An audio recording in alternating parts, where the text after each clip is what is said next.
है, on paper fit भी नज़र आ रहे हैं। पाकिस्तान में 42 साल तक क्रिकेट खेली जा सकती है, खेली गई है। तो मुस्तकबिल में अगर पाकिस्तान क्रिकेट बोर्ड के फैसला, क्योंकि उनका होगा कि आप पाकिस्तान को लीड करें, क्योंकि आपने 1-1.5 घंटा कप्तानी की थी तो नज़र आ रहा था कि टीम अलग है, तो दमखम है अभी कप्तानी दोबारा करने में? शिव भाई देखें, बात ये रही कि जगह बनने के शाहिद भाई ऑब्वियसली चीज़ें चेंज हुई, तो जब शाहिद भाई सिलेक्शन कमेटी में आए तो उन्होंने फ़ोन किया कि आप मैच खेल रहे हैं। उससे पहले जो है वो जब प्रैक्टिस हो रही थी तो बाबर ने भी मुझे कह दिया था कि आप मैचेस खेलेंगे और तैयारी अपनी पूरी रखें। तो बस ये कि अल्लाह ताला तरफ से अपॉर्चुनिटी आई और फिर जब आपको पता है सारी चीज़ें होती हैं तो सब चीज़ें अच्छी होना शुरू हो जाती हैं। ऑब्वियसली शाहिद भाई आए हैं, क्रिकेट खेली है उनके साथ और सारी चीज़ें वो देखते भी रहें तो सारी चीज़ें बन जाती हैं। और जहाँ तक रही बात देखें खेलने की, तो देखें वो सारा कुछ जो है फॉर्म और फिटनेस के हवाले से सारा कुछ होता है। अगर आपकी फॉर्म है, फिटनेस है, तो डेफिनेटली आप 40 साल तक भी खेल सकते हैं, 42 साल तक भी खेल सकते हैं। और जहाँ तक रही आपने सवाल पूछा कैप्टनसी का, देखें इस वक्त बाबर आजम जो हैं वो टीम के कैप्टन हैं और जब तक वो कैप्टन है उसमें हम सबको यहाँ पर उनको सपोर्ट करना चाहिए। Thank you. सरफराज माशाल्लाह बड़ा अच्छा। सैफी भाई, दूसरे सेशन में हमने देखा 54-55 रन बने, वहाँ पे सऊद शकील जो है ना बहुत स्लो खेले, उसकी क्या वजह थी? क्या वो स्ट्रेटेजी थी? अगर वहाँ पे हम लोग कोई 70-80 रन करते तो अभी हम जीत चुके होते ये टेस्ट मैच। और दूसरा जो आपने सेलिब्रेशन की सेंचुरी के बाद, वो काफ़ी इमोशनल थी, तो उसको ज़रा सा डिस्क्राइब कीजिएगा। देखें जहाँ तक रही बात वो सेशन के, देखें वो बड़ा इंपॉर्टेंट सेशन था क्योंकि उसके बाद जो सेशन होना था वो भी तकरीबन 1.5-2 घंटे का सेशन होना था। तो हम सेशन बाय सेशन चल रहे थे और लेके चल रहे थे क्योंकि विकेट इन हैंड्स रखना जो है ना वो बहुत ज़रूरी था, क्योंकि 4 विकेटें हमारी लंच पे गिर चुकी थी। तो बस यही प्लान थी कि जितना मैच को ड्रैग किया जाए, फिर आखिरी सेशन में देखेंगे कि कहाँ पर। फिर आपने देखा कि आखिरी सेशन पर हमारी इंटेंट थी, अगर वहाँ पर सऊद या सलमान अली आगा मेरे साथ लंबा खेल जाते थे तो डिफरेंट हो सकता था।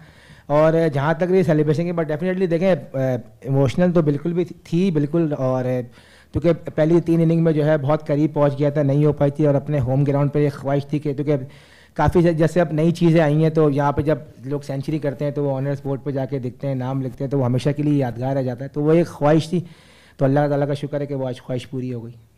अच्छा सरफराज, माशाल्लाह से बड़ा अच्छा आपने कमबैक किया। अच्छा कैप्टन भी आप रह चुके हैं, सीनियर बैट्समैन है पाकिस्तान टीम में, सीनियर क्रिकेटर हैं। क्या लगता है, लोगों का ख्याल ये है कि डिफेंसिव अप्रोच है पाकिस्तान की, इसलिए हम शायद होम ग्राउंड पे भी टेस्ट सीरीज़ नहीं जीत सके। आपको क्या लगता है कि एग्रेशन ज़्यादा होना चाहिए? ये नॉर्मली क्रिटिक्स ये कहते हैं। देखिए जाहिर सी बात है, चीज़ें जो हैं बाहर से थोड़ा सा डिफरेंट नज़र आती हैं, लेकिन टीम की कोशिश यही होती है कि हर तरीके की क्रिकेट खेली जाए, क्योंकि टेस्ट क्रिकेट जो है वो सेशन बाय सेशन है। अगर आप देखें, अगर इंग्लैंड को देखें तो इंग्लैंड ने एक नई तरीके की क्रिकेट खेलना शुरू की है, हर टीम उसको फॉलो नहीं कर सकती है। आप देखें न्यूजीलैंड भी आई है तो वो अपने अंदाज से क्रिकेट खेली है। तो पाकिस्तान क्रिकेट का एक अंदाज़ है, उसमें बेहतरी की गुंजाइश जो है वो हमेशा रहती है और रहनी भी चाहिए।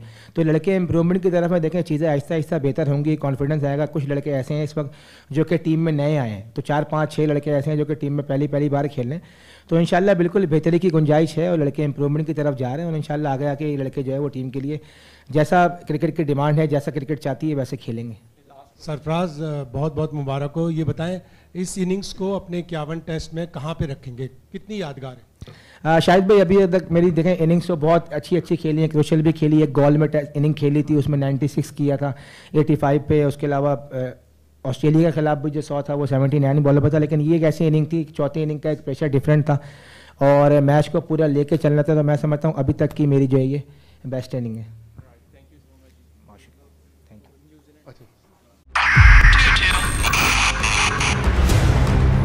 2022 बहुत सारे तोहफे भी देके गया पाकिस्तान की आवाम को। पाकिस्तान की आवाम को एक तोहफा ये दिया कि आवाम को पता चल गया कि पाकिस्तान का मीडिया क्या है। हक और सच का सफर साल 2022 में बोल रहा नंबर 1। हमने बहुत सारे शोज और ट्रांसमिशंस की, पूरा साल मुसलसल जदोजहद में निकल गया कि ये वोट ऑफ कॉन्फिडेंस के पीछे कौन लोग थे।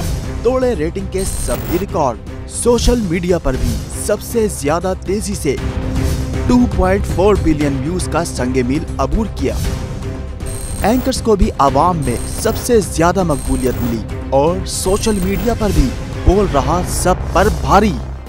सब्सक्राइब करें और बेल दबाएं ताकि कोई खबर रह न जाए।